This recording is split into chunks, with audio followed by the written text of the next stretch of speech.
Hello दोस्तों, एक बार फिर से आप सभी का स्वागत है विजय एजुकेशन एंड न्यूज, आपका अपना चैनल।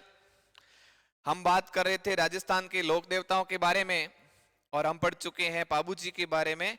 आज हम बात करेंगे राजस्थान के लोक देवता, ऐसे लोक देवता जिनको राजस्थान ही नहीं बल्कि राजस्थान के अलावा अन्य राज्य गुजरात, बिहार और यहां तक तो छोड़ो, पाकिस्तान में भी जिनके जय जयकार गूंजती है। बाबा रामदेव जी, उनके बारे में हम आज बात करेंगे। इनका पूरा नाम रामदेव जी तंवर, इनका पूरा नाम रामदेव जी तंवर। इनका जन्म कब हुआ, इनके पिताजी का नाम, मम्मी का नाम और भी इनके बारे में बहुत सारी बातें करेंगे। रामदेव जी का जन्म बाड़मेर में एक गांव पड़ता है ओंडू कश्मीर। ओंडू कश्मीर में रामदेव जी का जन्म हुआ, यह बाड़मेर में है। और ऐसा माना जाता है कि इनका जो जन्म है विक्रम संवत 1402 से 1462 के बीच में इनका जन्म माना जाता है। इनके पिता का नाम अजमाल जी। जैसलमेर में एक जगह पड़ती है, पोकरण के सामंत हुआ करते थे ये, पोकरण के सामंत। मम्मी का नाम मैना दी। इनकी पत्नी का नाम नेतल दे। ये भी अमरकोट के दलेल सिंह, अमरकोट के दलेल सिंह सोढ़ा की राजकुमारी। अमरकोट के दलेल सिंह सोढ़ा की राजकुमारी थी। यूं कह सकते हैं कि बाबू जी और रामदेव जी साडू थे। बाबू जी की शादी अमरकोट के सूरजमल जी सोढ़ा, उनकी पुत्री फूलम दे के साथ हुई। और रामदेव जी की शादी नेतल दे, या कहीं कहीं किताबों में इनका नाम निहाल दे भी देखने को मिलता है। ये अमरकोट के दलेल सिंह सोढ़ा की राजकुमारी। इनके गुरु का नाम बालीनाथ। रामदेव जी के गुरु हुए बालीनाथ। जब भी आप जोधपुर से जयपुर की तरफ जाते हैं तो जोधपुर से बाहर निकलते ही एक पहाड़ी है, मसूरिया पहाड़ी। मसूरिया पहाड़ी, जिस पर इनके गुरु बालीनाथ जी का भव्य मंदिर बना हुआ है। रामदेव जी का जो मंदिर है, रामदेव जी का मंदिर रुणीचा, रुणीचा गांव, वहां रामदेव जी ने अपना, रामदेव जी का मंदिर है इसलिए उसे रामदेवरा भी कहते हैं। वैसे रामदेवरा के नाम से ज्यादा प्रसिद्ध है। इनके घोड़े का नाम लीलो।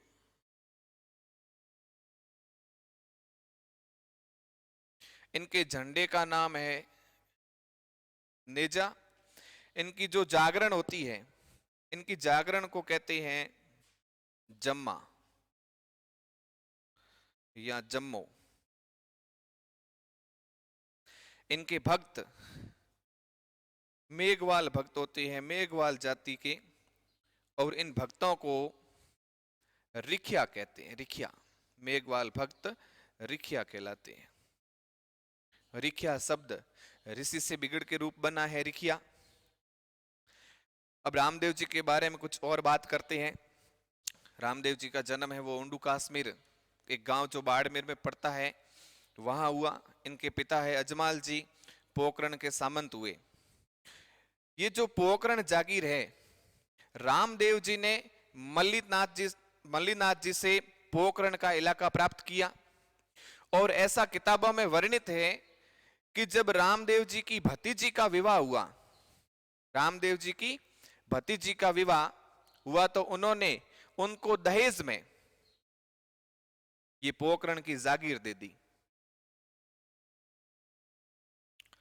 मैणा दे इनकी माता का नाम। रामदेव जी का मेला भाद्रपद शुक्ल द्वितीया से भाद्रपद शुक्ल 11 तक भरा जाता है, और इनका जो जन्म है वो हिंदू कैलेंडर के अकॉर्डिंग भाद्रपद शुक्ल द्वितीया को हुआ, जिसे बाबेरी बीज के नाम से जाना जाता है। रामदेव जी का जो जन्म है बाबेरी बीज, और इनका मेला भरता है, रामदेव जी का मेला भरता है रुणेचा में,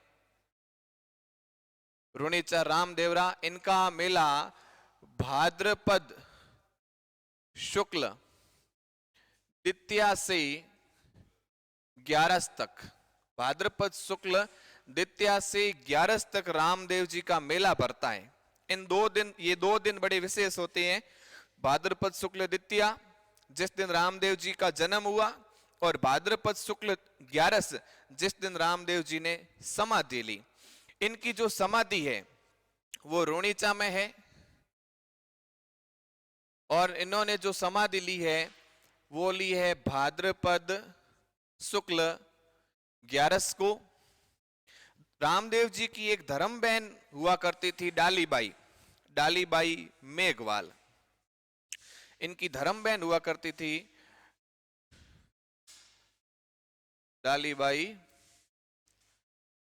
मेघवाल। डालीबाई ने रामदेव जी से 1 दिन पहले समाधि ली। रामदेव जी ने भाद्रपद शुक्ल 11 को, तो डालीबाई ने भाद्रपद शुक्ल 10वीं को समाधि ली। इनकी धर्म बहन डालीबाई मेघवाल, इसलिए इनके जो भक्त होते हैं वो मेघवाल होते हैं, जिन्हें अपन रिखिया कहते हैं। रामदेव जी एक महान पुरुष के रूप में विख्यात हुए। जब रामदेव जी के चर्चे बहुत दूर दूर तक सुनने को मिले, हिंदू लोग राम साहब नाम से पुकारते थे, रामदेव जी नाम से, और जो मुस्लिम लोग हैं वो भी रामदेव जी को मानने लगे, और उनके पर्चे देख के उनके प्रति उनकी आस्था बढ़ी और उनको पीर के नाम से पुकारते। जब मुस्लिम लोगों ने रामदेव जी को पूजना शुरू किया, ये बात मुस्लिम संत है उनको पता चली।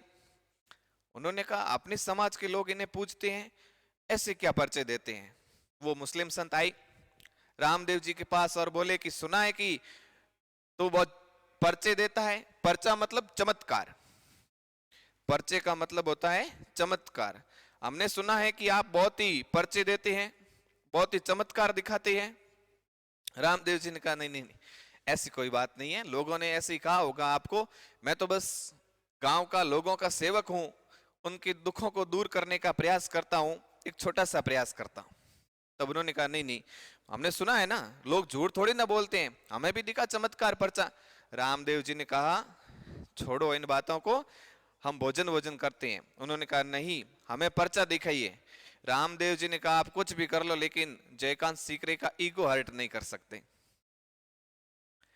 रामदेव जी ने कहा आप मेरी बात मानिए, इन फालतू बातों को छोड़िए, आप भोजन करिए। तो उन मुस्लिम संतों ने कहा कि हम भोजन कर लेंगे, लेकिन हम भोजन उन्हीं बर्तनों में करते हैं जो हमारे खुद के हो, और हम अपने बर्तन मक्का मदीना भूल के आ गए हैं। अब रामदेव जी ने कहा कि आपको बर्तन साथ में लाने चाहिए थे, मैं कहां से लाऊं आपके बर्तन, चमत्कारी पुरुष हो तो लाओ। अगर आप इतने ही चमत्कारी हो तो आप अपने बर्तन हमारे बर्तनों में ट्रांसफर करके दिखाओ, हम मान लेंगे कि आप चमत्कारी पुरुष हैं। रामदेव जी कहते हैं चलो ठीक है, आंखें बंद करो। आंखें बंद की और कहा आंखें खोलो। जैसे ही आंखें खोली, उनके सामने वही बर्तन जो वो अपने हमेशा यूज में भोजन करते थे मक्का मदीना, यह देखकर वो चकित हो गए, आश्चर्य हुआ उनको, और रामदेव जी को दंडवत प्रणाम करते हुए बोले हम तो सिर्फ पीर हैं, आप पीरों के पीर हैं। रामदेव जी को बोले हम तो सिर्फ पीर हैं, आप पीरों के पीर हैं। और रामदेव जी जो है वो विष्णु के अवतार माने जाते हैं, विष्णु के अवतार माने जाते हैं रामदेव जी। और रामदेव जी के बड़े भाई, रामदेव जी के बड़े भाई बीरमदेव जी, जिनको बलराम का अवतार माना जाता है, बलराम का अवतार माना जाता है। रामदेव जी ने जब मल्लीनाथ जी से पोकरण जागीर प्राप्त की थी, उस समय उस जागीर में एक राक्षस हुआ था जिसका नाम था भैरव। इस भैरव राक्षस ने बहुत ही आतंक मचा रखा था, वहां की प्रजा त्राही त्राही कर रही थी। रामदेव जी ने इस भैरव नामक राक्षस का वध किया और गांव वालों को, उस जागीर को इस आतंक से मुक्ति दिलाई। भैरव राक्षस का खेल खत्म किया किसने? रामदेव जी ने। इसलिए रामदेव जी भक्तों के बहुत ही प्रिय होने लगे, विख्यात होने लगे। और ऐसा कहा जाता है रामदेव जी ने ऐसे कुष्ठ रोग जो कई सालों से ठीक नहीं हो रहा था, कुष्ठ रोगियों को ठीक किया। कुष्ठ रोग जब भी होता है तो लोग रामदेव जी को याद करते हैं, हे रामदेव जी, हे राम सापीर, अगर ये रोग ठीक हो गया तो मैं एक परिक्रमा दे आऊंगा पैदल। और ये बहुत ही बड़ी बात है कि इतना मेला कहीं नहीं लगता जितना रामदेव जी का लगता है। इनके भक्त श्रद्धालु गुजरात से रामदेवरा जैसलमेर पैदल यात्रा करते हैं। कई पैदल तो कई साइकिलों पर, और कई तो यूं लेट लेट कर उनकी भक्ति श्रद्धा के प्रति अपना समर्पण दिखाते हैं। इतनी रामदेव जी की कृपा होती है। इनके जो पर्चे हैं वो चमत्कार कहलाते हैं। इन्होंने अपने खूब सारे पर्चे दिए हैं। अपने एक भानेज को, अपने भांजे को सर्प ने डस लिया था, उसको जीवित किया। पर्चा अपनी बहन को दिया। जब रत्ना राई का, अपनी बहन रत्ना राई का रामदेव जी की बहन को लाने गया, रामदेव जी का विवाह डेट फिक्स हुई नेतल दे के साथ, तो रामदेव जी ने रत्ने राई के को भेजा कि आप जाइए मेरी बहन सुगुणा को ले आइए। और सुगुणा के ससुराल वाले बहुत ही अटपटे व्यक्ति, उनके ऊपर बड़े बड़े दुख के पहाड़ टूट रहे थे सुगुणा के ऊपर। रत्ना राई का वहां जाता है और रत्ने राई के को वहां बंद कर देते हैं जेल में, और वहीं बैठा अंदर से पुकार करता है रत्ना राई का, हे रामदेव जी, मुझे जेल के अंदर बंद कर दिया है। और सुगुणा पुकारती, और रामदेव जी को जैसे ये महसूस होता है वहीं बैठे जेल के ताले टूट जाते हैं और वो सुगुणा को लेके आते हैं। बहुत सारे पर्चे दिए रामदेव जी ने। वैसे अगर अपन आज बात करें इनकी, अगर आप राजस्थान की संस्कृति से बिल्कुल भी जुड़े हुए हैं तो आपको ये नाम याद रखने की जरूरत नहीं है। आपने गाने सुने होंगे रामदेव जी के, अजमाल जीरा कंवरा, माता मैणा देरा लाल, रानी नेतलरा भरतार। अजमाल जी के कंवर, अजमाल जी के पुत्र, मैणा दे के लाल, मैणा दे के पुत्र, नेतल के भरतार, नेतल के पति, रोणी चेहरा धनिया, अजमाल जीरा कंवरा, खम्मा खम्मा गणी। खम्मा खम्मा गणी ये शब्द रामदेव जी के लिए विख्यात है। इनके घोड़े का नाम लीलो था। रामदेव जी का जो झंडा होता है, झंडा, वो नेजा होता है, नेजा। और नेजा में 5 रंग होते हैं, पंचरंगी ये नेजा होता है। यदि पंचरंगी नेजा नहीं मिले तो एक सफेद रंग का नेजा मंदिर ले जाया जाता है। और जब कोई व्यक्ति समाधि लेता है, कोई महान पुरुष समाधि लेता है, तो उनके याद में, उनकी पूजा में या तो पैरों के चिन्ह या हाथ के चिन्ह, पुरुष होते हैं उनके पैरों के चिन्ह, और जो सती होती है महिला, उनके हाथ के चिन्ह रखे जाते हैं। तो रामदेव जी का समाधि स्थल रोणेचा है और वहां पर उनके पद चिन्ह, जिन्हें पगलिये कहते हैं, रामदेव जी के पगलिये जिनकी पूजा की जाती है वहां। हाल ही में जालोर के एक बहुत बड़े कारोबारी ओम प्रकाश जी, जिनका मुंबई में बहुत ही बड़ा बिजनेस है सोने और चांदी का, उनके दादाजी की इच्छा थी कि वो रामदेव जी के मंदिर में एक सोने का घोड़ा अर्पण करे। और फिलहाल ज्यादा नहीं, 10-15 दिन पहले की बात है, उन्होंने 1.5 क्विंटल चांदी का घोड़ा जैसलमेर रामदेवरा मंदिर में पहुंचाया, वहां स्थापित किया बाबा रामदेव जी का घोड़ा। इनके जो भक्त हैं, इनके जो पुजारी है, मैंने आपको कहा कि मेघवाल जाति के हैं, मेघवाल भक्त जिन्हें रिखिया कहते हैं। लेकिन रामदेवरा में जो मंदिर है ना, उनमें जो पुजारी है वो रामदेव जी के परिवार के ही लोग हैं। अब जो आगे पीढ़ियां बढ़ी है वो तंवर है, वो परिवार के लोग हैं। और ऐसा कहा जाता है कि जब अकाल होता है, बारिश नहीं होती, तो उस समय उसको कहते हैं अकाल। और जब अकाल होता है तो वो रामदेव जी का एक कपड़े का घोड़ा लिए हुए गांव गांव घर घर घूमते रहते हैं। और जब बारिश होती है या सुकाल आ जाता है, किसी प्रकार की कोई समस्या नहीं होती, तब वो वापस आ जाते हैं। उनके वहां पे जो पुजारी है वो तंवर जाती हैं, और वहां पे जो मिलने वाली राशि जो भगवान को अर्पण की गई है, उस राशि में उस परिवार को बांट दी जाती है, रामदेव जी के परिवार को, तंवर परिवार को। रामदेव जी लोक पुरुष भी थे, लोक देवता के रूप में विख्यात हुए, और वो साथ ही साथ कवि भी थे। उन्होंने एक बुक लिखी है, एक किताब लिखी है, जिसका नाम है 24 वाणियां। 24 वाणियां। सभी लोक देवताओं की बात करें तो उनमें से रामदेव जी एकमात्र ऐसे लोक देवता है जो कवि भी हुआ करते थे, और उनकी लिखी हुई किताब का नाम है 24 वाणियां। इन्होंने एक पंथ की स्थापना की, उस पंथ का नाम है कामड़िया पंथ। कामड़िया पंथ। और कामड़िया पंथ की जो महिलाएं हैं, कामड़िया पंथ की जो महिलाएं हैं वो एक नृत्य करती है, एक नृत्य करती है जिसे कहेंगे 13 ताली। 13 ताली। 13 ताली नृत्य कामड़िया पंथ या कामड़िया जो पंथ की महिलाएं हैं वो 13 ताली नृत्य करती है। और इस पंथ की स्थापना की थी बाबा रामदेव जी ने। रामदेव जी को जब याद किया जाता है, उनकी जब जागरण होती है, जिसे अपन जम्मा बोलते हैं या जम्मो बोलते हैं, उसके दौरान जो भजन गाए जाते हैं भक्तों के द्वारा, उन्हें ब्यावले कहते हैं। उन्हें ब्यावले कहते हैं। और वे कारण जिनसे बाबा रामदेव जी लोक देवता के रूप में विख्यात हुए हैं, तो पहली बात यह है कि उन्होंने सांप्रदायिक सद्भावना का स्थापन किया। उन्हें हिंदू भी पूजते हैं और मुस्लिम भी पूजते हैं। सांप्रदायिक सद्भावना की स्थापना बाबा रामदेव जी ने की। तो दो मेन कारण हैं, सांप्रदायिक सद्भावना या सौहार्द, और इन्होंने छुआछूत मिटाया।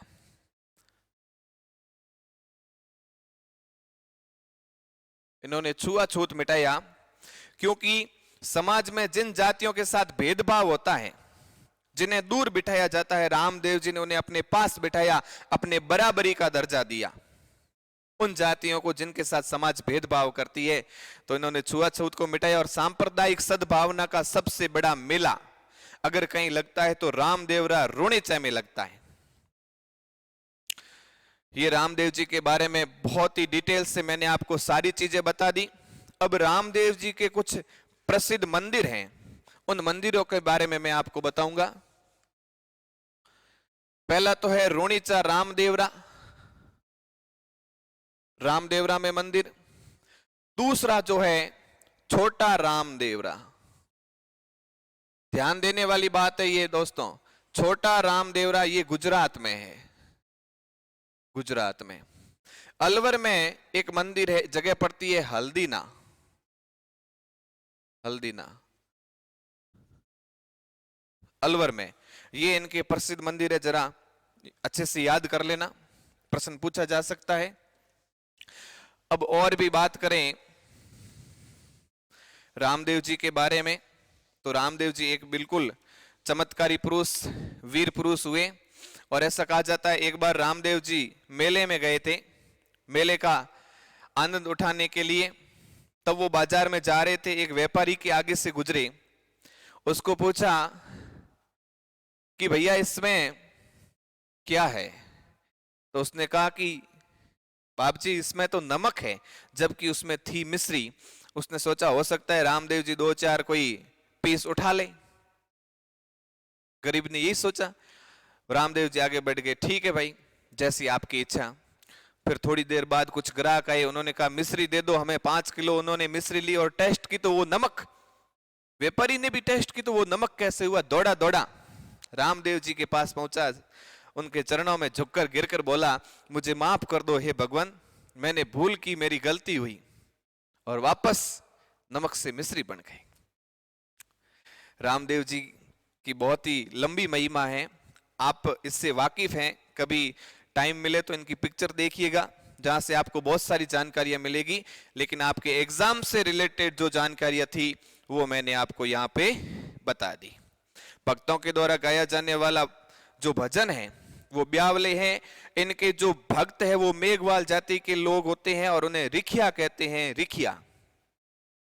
लेकिन जब बात आ जाए रामदेवरा में जो मंदिर है रामदेव जी का, उसके जो पुजारी है वहां के, वो उन्हीं के तंवर वंशीय राजपूत हैं वहां पे। और इनके जो भजन है, जो जागरण है, वो जम्मू दिया जाता है, वो मेघवाल भक्तों के द्वारा दिया जाता है। अब मैं इन पे कुछ विशेष बात करूंगा, इन पे देखना। रामदेव जी का जो घोड़ा है उसको लीलो या लीला बोलते हैं। वैसे सभी घोड़ों को लीलो ही बोलते हैं, जैसे रामदेव जी का लीलो, तेजा जी को लीलन।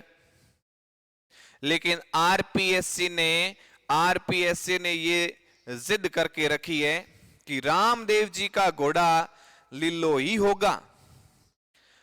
झंडे का पर्यायवाची, जो झंडा है, झंडे का पर्यायवाची नेजा होता है। झंडा को या नेजा, प्रत्येक झंडा नेजा होता है, चाहे बाबू जी का हो, रामदेव जी का हो, तेजा जी का हो। लेकिन आरपीएससी यही मानती है कि सिर्फ ये जो नेजा शब्द आ जाए और जिस नेजे की आप बात करोगे वो रामदेव जी से जुड़ा हुआ होगा। झंडा अगर नेजा है वो रामदेव जी का ही है, किसी और का नहीं। जागरण, जागरण को जम्मा या जम्मो ही कहा जाता है। जसनाथ जी का जम्मा, अपने जम्बेश्वर भगवान का जम्मा, जागरण का दूसरा नाम ही जम्मो है। लेकिन आरपीएससी कहती है अगर जम्मा शब्द आ गया तो इसका संबंध सिर्फ और सिर्फ रामदेव जी से ही है। इन चीजों का विशेष ध्यान रखना, ये जिन पे अक्सर प्रश्न बनते हैं और उनको चुनौतियां मिलती है, और वहां से आरपीएससी अपने ऑथेंटिक विशेषज्ञों के द्वारा कमेटी बेटा के फाइनल करती है रामदेव जी के घोड़े का नाम लीलो ही होगा, झंडे का नाम नेजा ही होगा, और जागरण को जम्मा ही कहा जाएगा। ये तीन जो शब्द है वो रामदेव जी से रिलेटेड है, रामदेव जी से रिलेटेड है। छोटा रामदेवरा गुजरात में, रामदेव जी को विष्णु का अवतार माना जाता है। इन्होंने कामड़िया पंथ की स्थापना की और कामड़िया पंथ की महिला एक नृत्य करती है जो 13 ताली है। अब हम आगे बात करते हैं गोगा जी के बारे में। जी बिल्कुल, हम गोगा जी के बारे में बात करेंगे। राजस्थान के लोक देवता गोगा जी।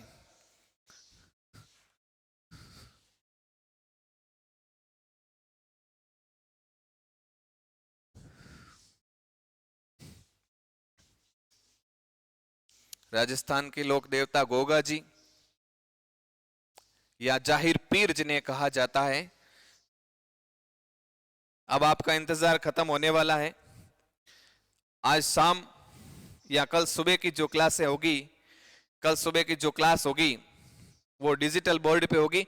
अब गोगा जी के बारे में हम बात कर रहे हैं।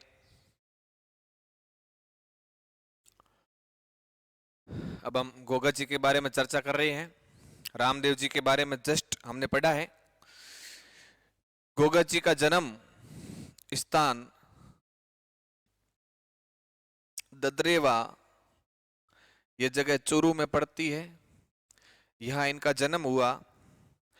गोगा जी के पिताजी का नाम जेवर सिंह जी, इनकी मम्मी का नाम बाछलदे, बाछलदे। गोगा जी के जो गुरु है, गोगा जी के गुरु गोरखनाथ जी महाराज। और किताबों में यह भी लिखा हुआ है कि गोगा जी का जो जन्म है वो गोरखनाथ जी महाराज के आशीर्वाद से हुआ है। इनकी घोड़ी का नाम नीली घोड़ी, नीली घोड़ी। रामदेव जी का तो था घोड़ा लीलो, बाबूजी की घोड़ी थी केसर काल में, और गोगा जी की जो घोड़ी है उसका नाम है नीली घोड़ी। नीली घोड़ी। इनका युद्ध हुआ, इनके मौसेरे भाई, इनके मौसेरे भाई जिनका नाम है अर्जन और सुरजन। अर्जन और सुरजन। गोगा जी का युद्ध अर्जुन और सुरजन के साथ हुआ। इसकी वजह यह थी कि इनके जो मौसेरे भाई है अर्जन और सुरजन ने गोगा जी की गायों को चुरा लिया। तब गोगा जी ने इनके खिलाफ युद्ध किया, और ऐसा कहा जाता है कि गायें चुराने के पीछे ये कारण था, अर्जुन और सुरजन इनके मौसेरे भाई थे और इनकी जमीन जायदाद का कोई लफड़ा चल रहा था। तो ये उसी फिराक में थे, इनको कब उकसाएं, कब हमसे गोगा जी युद्ध करें। तो इन्होंने गायें चुरा ली और जमीन जायदाद का लफड़ा और चल रहा था। युद्ध के समय में ऐसा कहा जाता है और किताबों में वर्णित है कि अर्जुन और सुरजन ने मुस्लिम सेना की सहायता ली थी। इन्होंने मुस्लिम सेना की सहायता ली थी, और वो मुस्लिम थे महमूद गजनवी। महमूद गजनवी। जब इनके साथ युद्ध हुआ गोगा जी का, गोगा जी ने इनके साथ युद्ध किया, तो महमूद गजनवी ने गोगा जी को लड़ते हुए देखा, तो इनके मुंह से निकला, ये तो जाहिर पीर है, ये जाहिर पीर है, जाहिर पीर, ये तो जाहिर पीर है। जाहिर इस शब्द का मतलब होता है साक्षात, अरबी शब्द है ये साक्षात, और पीर का मतलब होता है देवता, कि ये तो एकदम साक्षात देवता है। क्योंकि गोगा जी एक सिद्ध पुरुष थे, इनकी चपलता और ये सिद्ध पुरुष होने के कारण जो जो युद्ध करता गोगा जी की सेना से, उनका सैनिक महमूद गजनवी के सैनिकों को गोगा जी दिखते, हर जगह गोगा जी गोगा जी। तो महमूद गजनी ने जब इस युद्ध को देखा और वो लड़ रहे थे, तो वो कह रहे ये तो जाहिर पीर है, साक्षात देवता है। युद्ध करते हुए गोगा जी वीर गति को प्राप्त हो जाते हैं, और गोगा जी का जो सिर है वो धड़ से अलग हो जाता है, और जहां पे इनका सिर गिरता है वो है शीर्ष मेड़ी, सिर गिरता है इनका ददरेवा, और धड़ लड़ता हुआ आगे बढ़ता है। और धड़ हनुमानगढ़ में एक स्थान है गोगा मेड़ी। गोगा मेड़ी एक स्थान है जहां इनका धड़ गिरता है, और धड़ आगे जाके जब रूढ़ हुआ तो इसको धड़ को धुड़ या धुर मेड़ी भी बोलते हैं। जो धुड़ कहो या धड़ कहो, लेकिन प्रचलित शब्द है धुर मेड़ी। ये प्रश्न अक्सर परीक्षा में पूछे जाते हैं। शीर्ष मेड़ी कहां स्थित है? ददरेवा चूरू में। इनकी धुर मेड़ी कहां स्थित है? हनुमानगढ़ में एक गांव पड़ता है गोगा मेड़ी। गोगा जी की ओल्डी। उससे पहले बात करेंगे गोगा जी का मंदिर। जो गोगा जी के मंदिर होते हैं वो खेजड़ी के नीचे होते हैं। खेजड़ी वृक्ष के नीचे गोगा जी का मंदिर होता है। और राजस्थान के प्रत्येक गांव में चले जाओ, गांव खेजड़ी, गांव गोगा। प्रत्येक खेजड़ी के नीचे आपको एक परिवार दिखे, उस घर के पास प्रत्येक खेजड़ी के नीचे गांव में गोगा जी का मंदिर होगा। और इनके बारे में कहावत है, गांव खेजड़ी, गांव गोगा। युद्ध करते हुए जहां इनका सिर गिरा शीर्ष मेड़ी, और जहां इनका धड़, शरीर का ये गर्दन के नीचे वाला भाग जहां पे गिरा, उसे धुर मेड़ी बोलते हैं। धड़ रूट शब्द हो गया धुर मेड़ी। गोगा जी की ओल्डी। सांचौर में एक खिलेरियों की ढाणी, सांचौर जालोर में एक स्थान है खिलेरियों की ढाणी। खिलेरियों की ढाणी ये स्थान है आपके सांचौर, जो जालोर में है, जो जालोर में है, वहां पे गोगा जी की एक ओल्डी बनी हुई है, मतलब एक छोटा सा कमरा जिसे ओल्डी बोलते हैं, गोगा जी की ओल्डी। अब गोगा जी राजस्थान के लोक देवता के रूप में प्रसिद्ध क्यों हुए? इन्हें सर्प सांप रक्षक देवता कहा जाता है, सांप रक्षक देवता कहा जाता है। एक कवि जिनका नाम है कवि मेह, इन्होंने गोगा जी का एक ग्रंथ लिखा है, गोगा जीरा रसावला।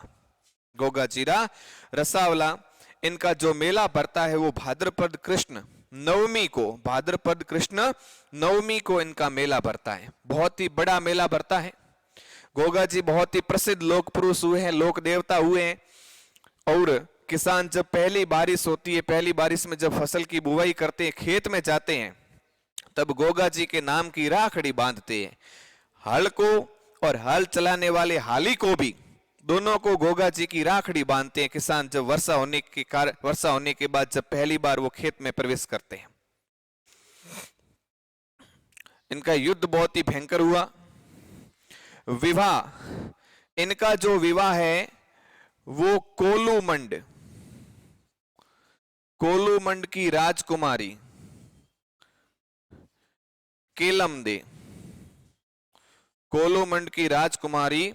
केलमदे के साथ तय हुआ, लेकिन केलमदे को सांप ने डस लिया और गोगा जी वहां से नाराज हो गए और उन्हें क्रोध आ गया, कुपित हो गए। जिनकी एंगेजमेंट हो रखी, वो शादी करने वाले, और उनकी होने वाली पत्नी को सांप ने डस लिया और गोगा जी वहीं कुपित होकर मंत्रोच्चारण करने लगे। सिद्ध पुरुष थे, और वहां पास में एक बड़ी कढ़ाई चढ़ा दी जिसमें तेल डाल दिया। तेल गर्म हो रहा है, बिल्कुल भभकता हुआ, और वहां से पूरे ध्यान मुद्रा में मंत्रों का उच्चारण कर रहे हैं, और जितने भी सांप थे वो जलकर उस तेल में जलने लगे। और नाग देवता को एक समय ऐसा आया, नाग देवता को प्रकट होना पड़ा, और वो गए और उन्होंने केलमदे का जो जहर है वो निकाला, और नाग देवता ने हाथ जोड़ के उनको कहा कि हमारी गलती हुई, भूल हुई, आज से आप नागों के देवता नाग देवता के रूप में गोगा जी चौहान पूजे जाते हैं। नागों के देवता, नाग देवता के रूप में गोगा जी की पूजा की जाती है। महमूद गजनी ने इनको जाहिर पीर कहा। पीर वे लोक देवता हुए, और 5 ही पीर हैं जिन्हें हिंदू भी पूजते हैं और मुस्लिम भी पूजते हैं। गोगा मेडी में जो इनका स्थान बना हुआ है वो मकबरे नुमा बना हुआ है। मकबरे नुमा एक आकृति बनी हुई है, और जिसके ऊपर एक शब्द लिखा हुआ है बिस्मिल्लाह। एक शब्द लिखा हुआ है बिस्मिल्लाह। जाहिर सी बात है कि ये पीर हैं जिनको हिंदू भी पूजते हैं और मुस्लिम भी पूजते हैं। और जो गोगा मेडी मंदिर है वो मकबरे नुमा बना हुआ है, और उसके ऊपर बिस्मिल्लाह लिखा हुआ है। गोगा जी चौहान, इनके परिवार में एक चौहान हुए जिनका नाम है करम सिंह चौहान। करम सिंह चौहान ने आगे चलकर इस्लाम ग्रहण किया, इस्लाम कबूल कर लिया, इस्लाम धर्म कबूल कर लिया। और उसके बाद वो करम सिंह का जो परिवार है जिन्होंने इस्लाम कबूल किया, उनको कहा जाने लगा कायम खानी मुस्लिम। कायम खानी मुस्लिम, ये कायम खानी मुस्लिम का मतलब ये हुआ जो हिंदू रीति रिवाज भी अपनाते हैं और मुस्लिम रीति रिवाज भी अपनाते हैं। इनके नाम में हिंदू का नाम भी है और मुस्लिम का नाम भी है। कई नाम सुने होंगे, भंवरू खां, कालू खां, राजू खां। तो राजू शब्द हिंदू है, खान मुस्लिम है। कालू खां, कालू शब्द हिंदू का है और खान मुस्लिम का है। जब भी इनके घर में कोई रस्म वगैरह, कोई शादी की बात होती है, तो आपने देखा होगा जो हिंदू होते हैं वो सिर पे साफा पहनते हैं, और मुस्लिम लोग सेहरा, दूल्हे का सेहरा सुहाना लगता है, सुना होगा आपने। लेकिन ये जो कायम खानी मुस्लिम है, ये कायम खानी मुस्लिम अपना परिचय देते हैं कि ये तो इनके दादा परदादा हुए। गोगा जी तो इनके दादा परदादा हुए, ये उनके परिवार से बिलोंग करते हैं। और ज्यादा से ज्यादा मुस्लिम यदि किसी मंदिर में जाते हैं, कहां जाते हैं? गोगा मेड़ी में जाते हैं, जिसकी आकृति मकबरे नुमा है और वहां पे बिस्मिल्लाह लिखा हुआ है। शादी में इनके सारी रस्में होती है, मां मेरा होता है, जात होती है, राती जोगा होता है, ये तोरण भी मारते हैं। तो हिंदू भी है और मुस्लिम भी है। करम सिंह चौहान जिन्होंने इस्लाम ग्रहण किया और कायम खानी मुस्लिम का, इनका काफी कल्चर हिंदू कल्चर के काफी नजदीक है। अब बात करते हैं कुछ और।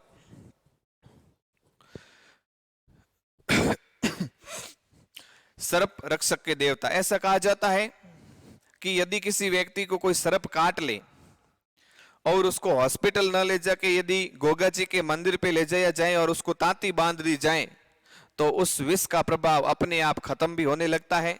और मैं तो कहता हूं साथ ही साथ ईश्वर का ये काम करना भी है, कुछ हो जाए तो मंदिर पे जाइए, तांती बांध दीजिए, साथ ही साथ अपने हॉस्पिटल भी जाना चाहिए।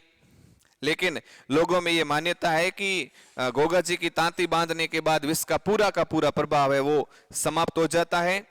गोगा जी की ओल्डी खिलेरियों की ढाणी साचोर जालोर में एक स्थान है जहां पर गोगा जी की एक ओल्डी बनी हुई है, एक छोटा सा कमरा जिसे अपन कह सकते हैं। इनका मेला भाद्रपद कृष्ण नवमी को भरा जाता है और कुछ लोग इन्हें गोगा बप्पा भी बोलते हैं, गोगा बप्पा।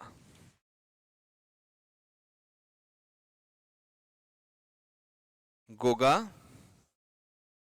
बप्पा गायों की रक्षा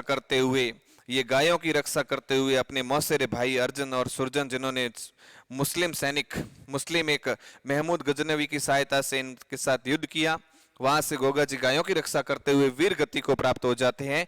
जाहिर पीर या कहीं कहीं आपको जहर पीर दिखाई दे तो भी गलत नहीं है, लेकिन यहां पे मैं एक बात आपको बताना चाहूंगा, वो ये आरपीएससी ने एक प्रश्न पूछा था, निम्न में से कौन लोक देवता जिन्हें मुस्लिम भी पूजते हैं? निम्न में से कौन लोक देवता जिन्हें मुस्लिम भी पूजते हैं? ऑप्शन पाबू जी, हड़बू जी, गोगा जी, मल्लीनाथ जी।